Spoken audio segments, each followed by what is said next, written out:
Hello! In this video I will show you how to change search engine into custom one on Google Pixel 3a.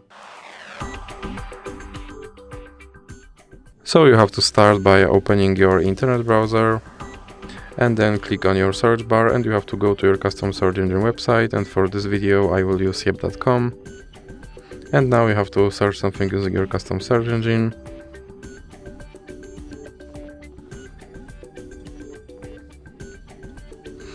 Now click on this three dots icon and go to settings. Then click on search engine, and in recently visited you should have no yep.com option, so you can select that and then you can go back, and as you can see my search engine is now set to Yep.